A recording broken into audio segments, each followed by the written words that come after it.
Yeah, no, we're live. We're already live. Oh, hell yeah. Hell yes. What was the name of the podcast again? Quiet Quitters. Quiet Quitters, right. I think this is Quiet Quitters number 5, I want to say. Wow. Hey, you haven't quiet quit yet. You haven't quiet Right? quit this yet. I haven't quiet quit this yet. That's good. Is Quiet Quitters number 5. Welcome, Yeah. welcome. Let me take off my sweatshirt real quick. Hold on. Wow. Look at this sexy body now. Oh. Wowie, huh?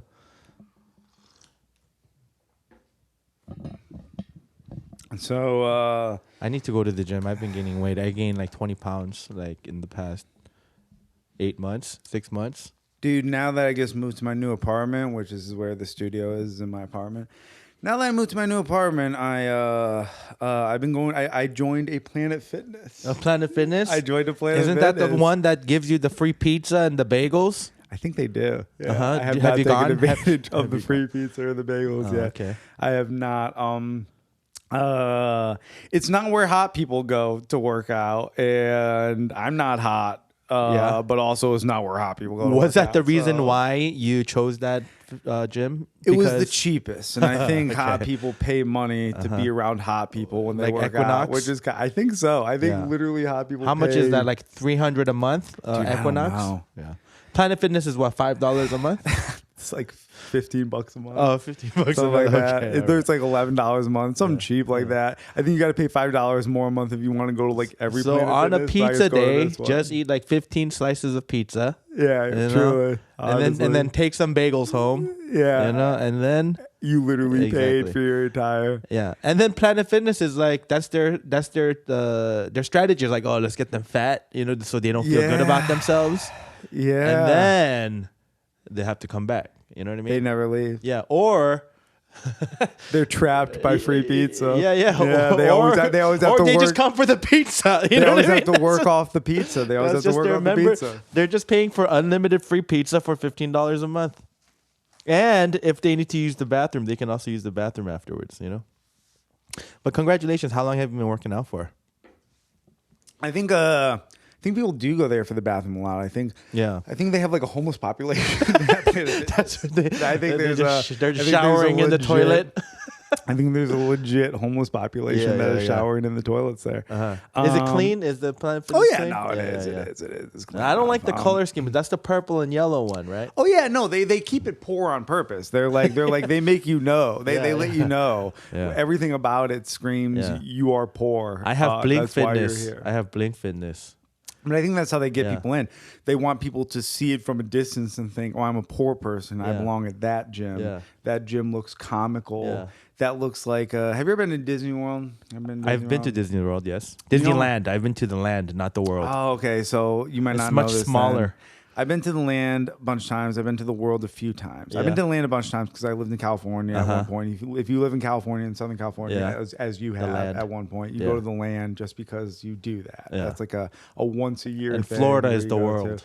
Florida is the world, and I imagine if you live in Orlando, you go to Disney World once a year. Like once a year, you're like, yeah, I'll spend $300 Yeah. on one of these parks, you Uh-huh. know.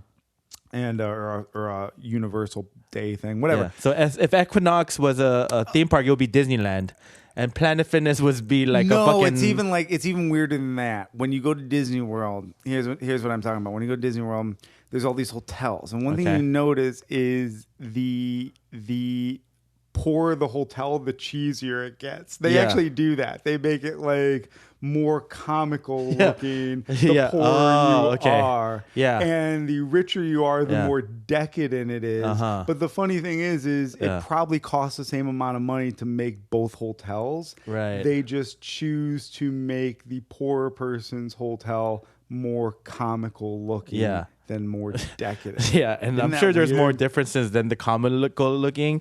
Like the Disney World has like nice fucking everything's great, like gold, you know, like gold. well, the and then Wonderland- the shitty one has fucking like jizz on the bed sheets. yeah, you yeah. know? The shitty. yeah, dude. because that's where they all go to, you know. Well, no, I think I think it's like Vegas. When you're on vacation, you're fucking rich or poor. Yeah, for sure. Rich or poor, you're Yeah, fucking yeah, on yeah. vacation. Yeah, you yeah, know yeah, what I yeah, mean? yeah. So, and I think they clean the sheets no matter what. I think they include that. I don't think this is like an Atlantic City motel at Disney World. I think all the Disney World like owned hotels from just top Mickey to Mouse bottom. is doing crack in the back. They don't have, you can't go to Disney World and be like, can I get the Atlantic City Motel Disney experience? They will go. They might have that in Orlando someplace, but not on Disney property. They have that in Times Square right now. yeah. Well, not even Times Square anymore. You literally, like I said, probably, if you want that now, you got to go to like not even Jersey Reno. City. You just got to go to like the other side of the Lincoln Tunnel, like whatever it Yeah. is. I want to say that's Jersey City, but there's a spot in Jersey City which is just directly on the other side of the Lincoln Tunnel, which is the closest thing I think we Hobotown. have to like Atlantic City motel type situation. Yeah. Just seedy. Yeah, I always thought that would be a great TV show. The AC Motel, just called the AC Motel. It's a motel in Atlantic City. Yeah. And Pimps, prostitutes, vagrants, drug I just dealers, thought drug it would addicts. just be like that. just this criminal underworld. Yeah, but everybody. I guess because those places got to be so fucking seedy, dude. And has so many stories. Because it's like people that are like on the run from New York City. That's why they're yeah, like, yeah, you know what I yeah. mean? That's why they're in a seedy motel in Atlantic City, because it's like you can still access New York City by train and stuff like that, like in an emergency. So they have like roots here, but they can't go back here without getting murdered. That's why they're. I've never been to Atlantic City before. It's I've been to Vegas. Yeah, it's a shittier Vegas. That's it. It's much a shittier Vegas. much shittier Vegas. And there's a lot of shittier Vegases throughout the United States now. That's like a thing when you drive across the country, you just come upon shittier Vegases. Yeah. You come upon shittier Vegases In on Vegas. the way to Vegas. Yeah, exactly. Like literally like right outside of Vegas, they just have shittier Vegases. Yeah, just like a sad casino. Yeah. So you just see shitty Vegases all over the United States. Were you That's ever the a thing, man. gambler? Did you like to gamble? No, my dad was addicted to gambling, so I used to have to go and wait for him to stop gambling at a casino. Like you know how people pull their dads out of like bars because they're too drunk. Yeah. I had to like wait next to a high roller table. Oh, so man. till my dad was ready to leave. He would like spend like 3 days at like a casino without showering. What did he Just, like to play? Craps, blackjack, everything. just like everything, dude. Yeah. And he was a gambler, dude. He just loved gambling, dude. I remember when I was in college. I don't know if he could count cards. He thought he could. Everyone thinks they can. Right. So that's like how you stay there. You think like you you're can beat the smarter than the casino. game. You know what I mean?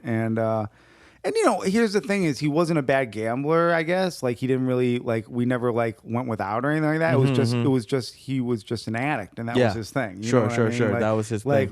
Like in all reality, like I think he actually did do quite well. He would have left if he didn't. You know what I mean? Don't get me wrong. There's probably some nights where he took some bad beats and stuff, but it wasn't like it wasn't a regular thing, you know, like he paid for all of our colleges is my point, you know? So, you know, hey, if you pay for all of your kids' colleges and then That's fine. And then you go and gamble away your money. Yeah, like, you know, no, people always like give like You know Michael what I'm Jordan saying? shit for gambling all of his money. Like he has the money that he can gamble with. Like don't judge him when he can. Like let's say he lost like $1 million, but he has $1 billion.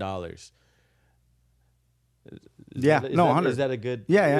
It's a good analogy. It's a good analogy. How many 1,000 million is a billion, right? 1,000 million is a billion? I guess. Yeah. Right. Yeah. Because there's So 100. maybe- Yeah. It's yeah, 1,000 that- million. that's still a yeah. lot It's then. 1,000. Yeah. 1,000 million. But still, It's if 100 you million, can, it's 100 like million, you know, Yeah. It's 1,000 million. Yeah. 1,000 million. Yeah, I remember. If you use 1 million on your 1,000, you have 1,000 millions. Yeah, That's kind of that's a nothing. lot. Yeah. Is that nothing? I think that's kind of a lot, or is that me just being? It's like, well, If no, you had $1,000, you because that's spend your $1. vacation. That's your vacation. So if you spend 1/10 or 1/1000th of the money you have in your savings on your vacation, it's not that bad. But you only have $1,000 in your savings, and That means you spend $1 on your vacation. You know what I mean? So that's very reasonable. You know what I mean? That's what I'm saying. It's like that's why I mean, like if you have $1,000 in your bank account and you go, hey, I'm going to go on vacation for $1. Yeah.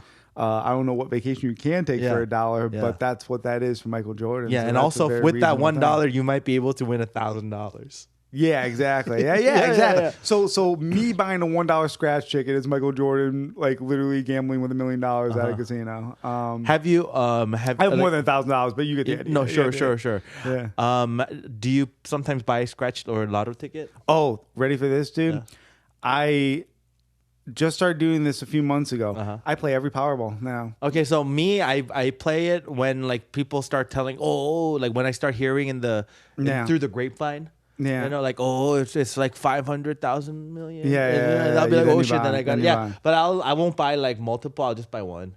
Okay. Yeah. Like, no, same. I just buy one. And I'm going to tell you why I do that because I'm a firm believer that you have to. God helps those who help themselves. Meaning you have to give an avenue for God, right? You can't just go like, why didn't God give this to me? You go, well, did you like apply did you buy the lotto ticket? Did you buy the lotto ticket? Did you physically buy the lotto? If you never bought the lotto ticket, then how do you know God? How are you going to pray to win the lotto when you don't buy the lotto ticket? Yeah. So if you never bought the lotto ticket, how would you expect God to show up and go like? You find the winning lotto ticket on the floor on the street of New York. Yeah, exactly. Yeah. So it's not going to happen. And so I always tell people that like you can't one time I went and this is a true story. I went and I just took one of my clip of me doing stand up and I went and I found out the NBC Universal email format. Okay. And then I reverse engineered it for Lorne Michaels and I just said to him, "Hi, Lorne Michaels, my name is Joe Camerota. Here's a clip of me doing stand up.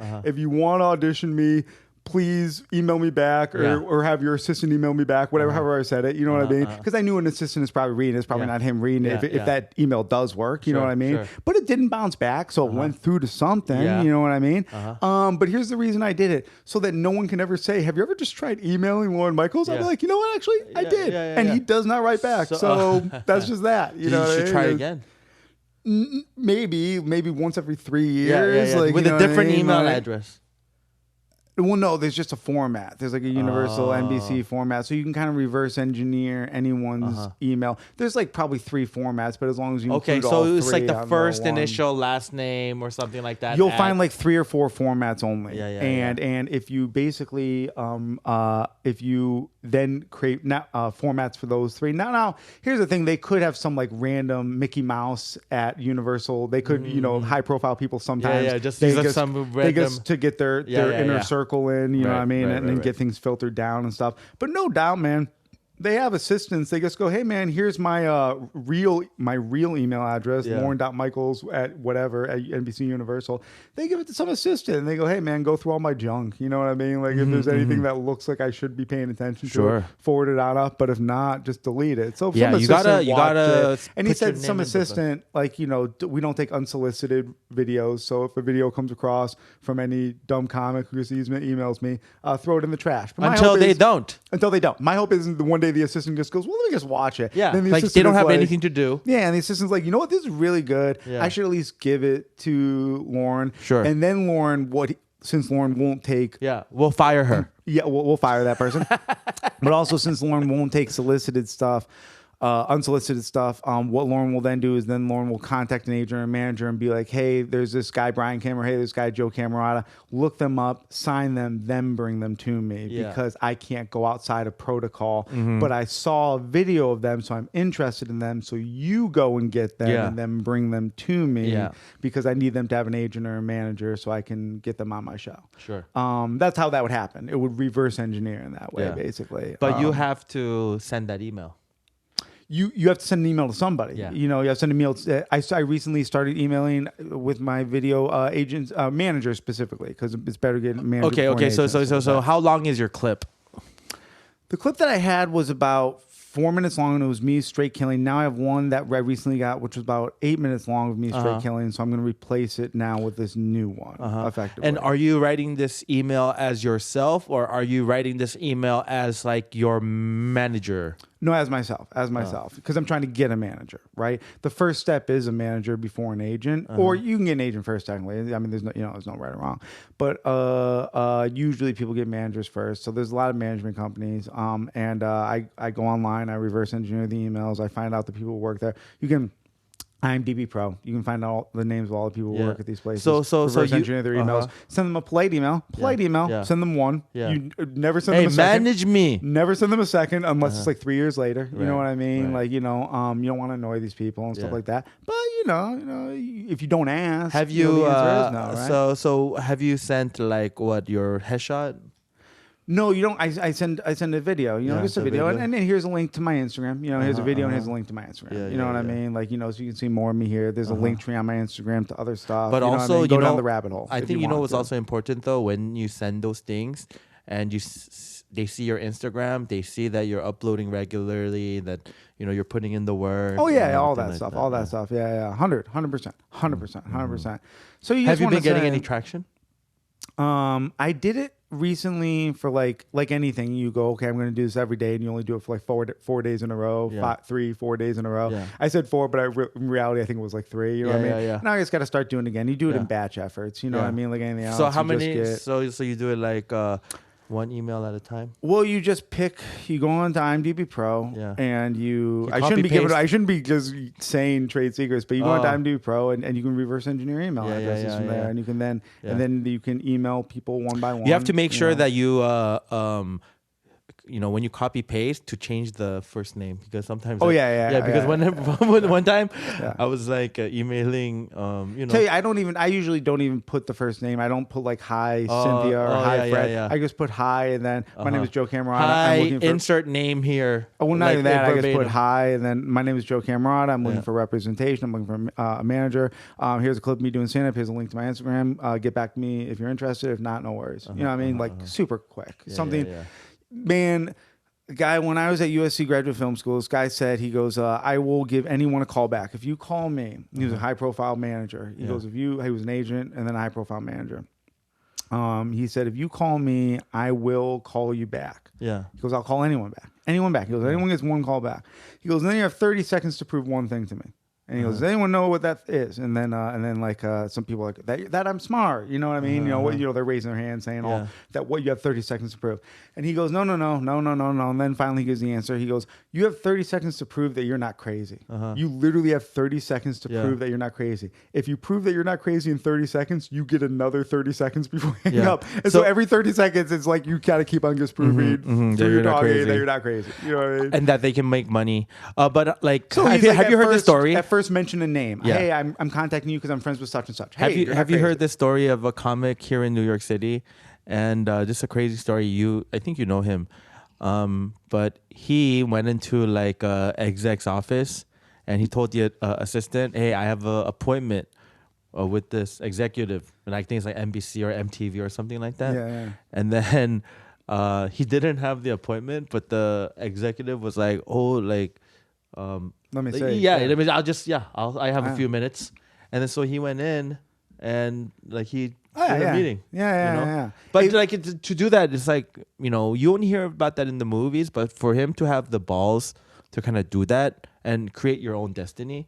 Like for me, I don't think I would even like I'll be too scared. I'll be like, I once had a private one-on-one meeting with Norman Lear because my grandfather is like third cousins with him. Okay, and when I went out to LA, one of my teachers knew Norman Lear, and one of my teachers gave me his private home phone number. Yeah. I called up, and what I'm assuming is his butler answered the phone. And then this guy answered the phone, and then he went and got Norman. I said, "Hey, my grandfather is Norman's third cousin. I go to USC. I'm calling to see if I can talk to him. Get a job." I got his phone number from my professor such and such. He came to the phone. I said to Norman the whole thing. My grandfather's your third cousin. I got your phone number from my professor such and such. He goes, okay. Set up a meeting with my assistant, and I called up his assistant. Set up a meeting. I went to meet with Norman Lear. I said, how do I become you? How do I become a comedy producer? How do I become the most famous comedy producer of all time? How do I do that? How do I become you? I literally said that to him. And he said, learn to write and make actor friends. He said that was it. He literally sat back in his chair and paused for a minute. And then he said it in one word. He said, learn to write and make actor friends. Wow. He said the reason it is and he elaborated. He said the reason it is they can't write you out of the project. They can't get rid of you. If you wrote the thing and you're friends with the actors that are in it, they can never get rid of you. You're just too in it. You're too in it. So it carries you as a producer through the whole project. Right. You wrote it, and you're friends with the actors. Yeah, and then essentially you become the producer. Yeah, by doing that, by writing it and by collecting the actors together and stuff, you are That's authentically like exactly. It's so much of the work already. So he's like, learn to write and make actor friends, and it goes, comes into place, and that's really why I do stand up. Is that stand up actually fulfills those two things. Yeah, you learn to write and you make actor friends. Are actually you writing do those any two things. like sort of like screenplay or anything like that? I wrote 2 screenplays while I was there in USC, and once again, it's like buying the lottery ticket, like we talked about. I have to send them out to festivals. Yeah. I have to, or No. But then writing the thing is buying the lotto ticket. Well, yeah. So I already wrote 2 of them. So I gotta just go through. Now the Grammarly exists. That's literally the hold of my mind. Is it a horror, or is it no? It's 2 comedies. Yeah, 2 comedies. Can I get like a description of what it's? Like? One is it's called Dinosaur Zoo. Okay. Dinosaur Zoo. Dinosaur Zoo. Isn't that fucking Jurassic Park? Yes, exactly. Is it like a spoof of Jurassic Park? It's a group. It's a mockumentary. It's a group of ragtag filmmakers, and it's basically like Reno 911. Picture Reno 911, but it's a group of filmmakers. Everyone's wearing the same outfit in every episode, like Reno 911. Reno 911. Everyone wears the exact same outfit every episode. So there's like a cartoon aspect to it. It's like a live action cartoon in that way. Think about like Reno 911 would be a good example, but the original live action cartoon was Married with Children. Okay. You know what I mean? Everyone was basically wearing the same outfits in every scene. Even though there's variations, there kind of wasn't. Yeah. You know what I mean? In that way, right? It's a live action cartoon. They exist in that way. So it's more like Reno 911 in that way. And it's about a group of ragtag filmmakers, and they really want to remake Jurassic Park, but they find out they can't call it Jurassic Park, so they're going to call their movie Dinosaur Zoo. Dinosaur Zoo, right. And right. so then it's filmmakers about and it's a mockumentary, so it's like an office style shoot. And all the dinosaurs are fake, obviously. Yeah, and it's the behind the scenes stuff and everything. No, we have the person that I want to play the dinosaur, the T-Rex, is Chris Crespo. He knows that. Chris Crespo's read the script because Chris has no arms. He has no arms. So he has 2 stubs. So it's like they're like T-Rex arms. So what would he would just be wearing like a T-Rex head, and then he's just using his regular arms. So he was the character that played the T-Rex exactly, which is like the main character in that movie. The head So so he's one of the because it's all the behind the scenes stuff, but then there's also the scenes where they're actually filming, but it's the behind the scenes of them actually filming and stuff. So you can see the cameras. So if you can't get Chris Crespo, then what? You have to just find another guy that has kinda. You just audition for someone who wants to be an actor who has no arms. You know what I mean? It's a good gig, right? If you have no arms, dude, just got to show up, say the lines and stuff, and you don't have to hold anything. Utilizing your skill, like you're literally, making fun of your disability, which is what yourself. You know what I mean? There's kind of like a dream for somebody with that disability, man, like I had, gynecomastia, man. That's I had landing male breast reductions, surgeries. I joke about it all the time, man. That's my dream. That's like landing the Game of Thrones, the Peter Dinklage role. Exactly. Your dream is to be appreciated for who you are, truly. You know what I mean? And so it's a group of ragtag filmmakers, and they so that was the one script. It's like a full length, 90-minute. And the other one was just a script. It was called Sam Stevens Becomes an Asshole. And how it was fun. Yeah. So it starred this. The character was Sam Stevens. He works at this residential home taking care of old folks and stuff. And his childhood bully, he finds out, is returning to town. Okay. And he's very upset that his childhood bully is returning to town. And everyone in the town loves him, I'm sure. The childhood bully. Yeah. He's like a hero. Yeah, he probably the guy's name is Will Hayes. Yeah, and everything. he's like a sports star, and he comes back to town. Yeah. And his name is even Will Hayes. That's his name. So then William Hayes, is his name and stuff, right? And so anyway, he says, "Okay, I'm going to stand up to my bully." He says, "What did he do to you when you were a kid? Like, what did he do as a bully?" There's all these different scenes where at one point he shoves him in a slide, one of those slides where he gets stuck and everything like that. Like scenes like that. There's all these different comical scenes and stuff. But there's a whole montage actually at the beginning. I forget exactly what it was. I have to go back to the script because I haven't read it in so long. And Sam Stevens is a really nice guy. Really nice guy and everything like that. And so then he goes, "Okay, I'm going to become an asshole, to fight Will Hayes, for good. I want to be an asshole for good. I want to be an asshole for good." So his dad is Jake Stevens, who I want Jake Stevens to be played by the guy who what the fuck is the dude's name? Eastbound and Down. What's the guy's name? I'm so bad with names. but I think I know who you're talking about. The star of Eastbound and Down. Yeah. Yeah. So that guy wanted to play Sam Stevens' dad, Jake Stevens. And what it is he goes, Sam Stevens' mom is a nun, okay? And he single mom who's a nun. And the mom says, yeah, your dad ran off. He's an asshole. Like, he doesn't want anything to do with us. He's the biggest asshole I know. So he goes, I'm going to go find my dad because my dad is the biggest asshole my mom knows. Yeah. And he can mentor me how to be an asshole. He abandoned me. He can teach me how to be a fucking asshole. Yeah. So there has to be a montage of him teaching you to be an asshole. So like yeah, a Rocky. Yeah. So there's this whole thing where you see a kid with ice cream, you just fucking slap it out of their hands. So there's this whole thing where then Jake Stevens teaches Sam Stevens to be an asshole, and then Sam Stevens gets his revenge on Will Hayes and everything like that and stuff, right? Good. And so it's just like and then win the girl. Well, that's the other thing too, is there is a girl involved, and he doesn't win the girl. The funny thing is he doesn't want to win the girl either. He just wants to get revenge. And what it is the reason he finds that Will Hayes is coming back to town is Will Hayes' fiance. Becomes his coworker at the residence home, and because she's like because the biggest jerk dates the nicest woman ever, so she's the nicest woman ever, right? Yeah. But you two have a thing too, Sam Stevens and the girl. No, I never had it that way in the script and stuff. Okay. And then the thing is, though, is even though in the end he exposes Will Hayes for this asshole who's always cheating on his girlfriend, so that even though he exposes Will Hayes in the end, Sam Stevens, even though that happens in the script, the girl, the who's not the love interest, even though everyone wanted to make her the love interest, she stays with Will Hayes in the end. You know what I mean? And that's like the thing is, but I always wanted to be that Sam Stevens in the script never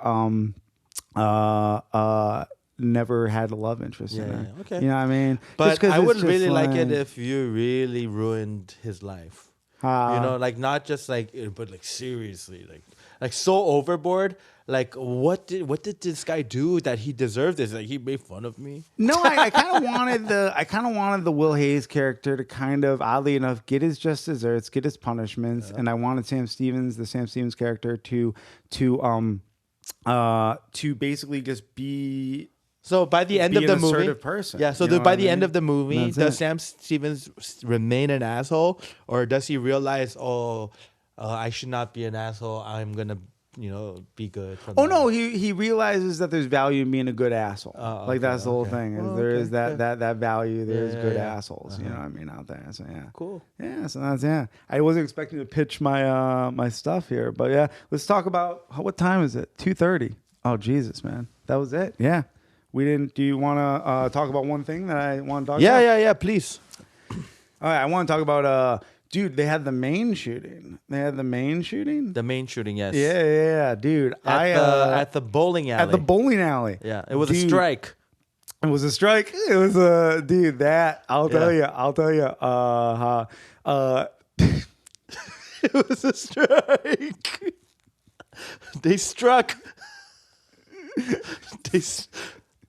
Dude, here's the thing, man, about the bowling alley thing. I'll tell you this. I thought that bowling alleys were places that of safety. Not just that, but I thought a bowling alley in Maine, I thought there was just guns there already. Like, you know what I mean? Like, I thought if there was any... Here's what baffled me, man. I thought if there was any place where there was a good guy with a gun, it would have been a bowling alley. Yeah. You know, they always say, like, it takes a good guy with a gun to fight a bad guy with a gun. Right. And I'm like, if there's any place that there would be a good guy with a gun, it would be a bowling alley in Maine, just because of bears and wolves, you know what I mean? And all that, right? Yeah. Like, that's like, man...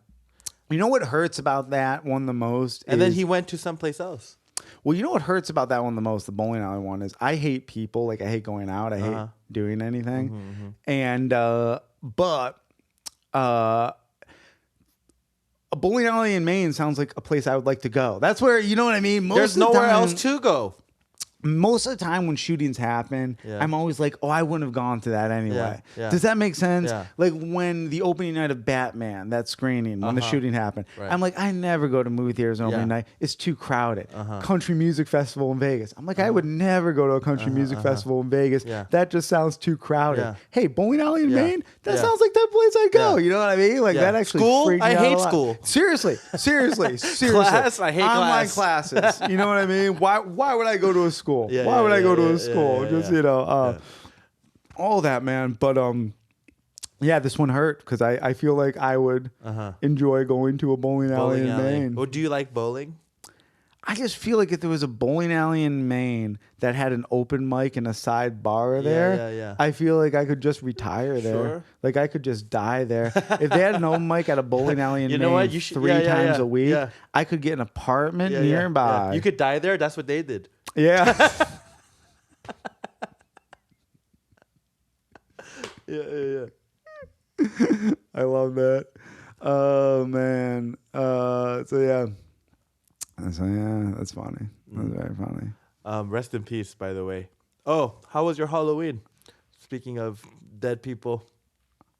How was my Halloween? It was good. I played. Did you dress up? I did. I did. I played Matthew Perry at Comedy Fight Club. I swear to God. Yeah, I did. I dressed up as Matthew Perry for Halloween. It was. What was your outfit?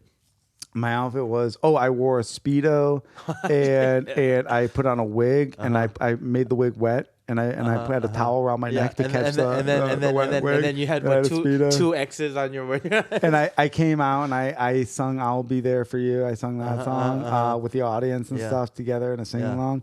And then I said my opening line was hey please excuse my outfit. I just came from my jacuzzi. That was my opening line and stuff. And everyone laughed and then the rest of my set I kind of like cut a little too deep into the show. I should have just made fun of the audience. I shouldn't have actually or make fun of friends. I tried to do that and it didn't go over well. Okay. And so I should have just been like, hey, there are black people here tonight. I can't swim either. Ha ha ha. I should have just done shit like that. You know what I mean? I guess dumb shit like that I should have done. That would have gone over better. You know what I mean? Like instead I just chose to make jokes about him. I was Kim Jong-un for Halloween. Were you? Yeah. Okay. I didn't even dress up. I just dressed up like this. Oh, did you? Last night I wore a Christmas sweater out. I just put on a Christmas sweater. I was just to be a dick, and but it was still like something that you're not supposed to be wearing. Sure. Whatever in that way.